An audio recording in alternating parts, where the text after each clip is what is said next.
अरे आजा आजा और हमसे ना जा, खुला दरवाजा बादल में समा जा।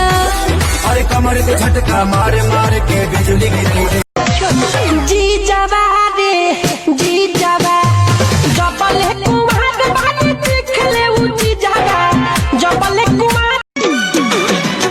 सासु नदिया से सुनी रोजे बोली, हफ्ते हफ्ते कीन के ले आवे लाई चोली, जवन जवन साड़ी लावे मैं हरदी मिला के पीजिए मेरे मौरत, मेरे मौरत महोदय जी लब।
कहीं का हमारे करानत पगली लिखाइले जा नाश कर देला हमर नया नया गवाना, नया तकिया बिछवाना, नया चोली के खोली, तू बनवला खेलवाना।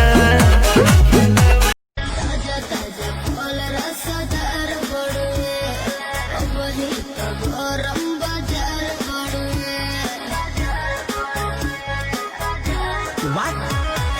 ताजा ताजा फल रसदार बड़ुए, वही तो गरम बाजार बड़ुए। चलो ढेला पाया के लाले हम बीठी के हो चल। तोहरा सिवाय और कोई भाता नहीं, और किसी का ख्याल आता नहीं। चलो लगता कि जिए नहीं देवा, हमारी इज्जत ससुराल में लेवा।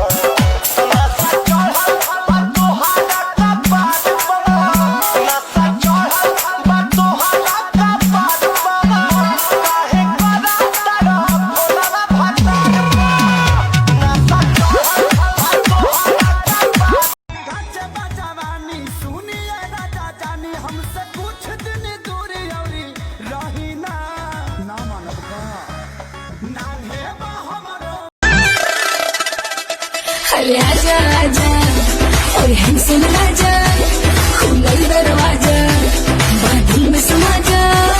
अरे कमर के झटका मार मार के बिजली गिरी जा नाश कर देला हमर नया नया गवाना, नया तकिया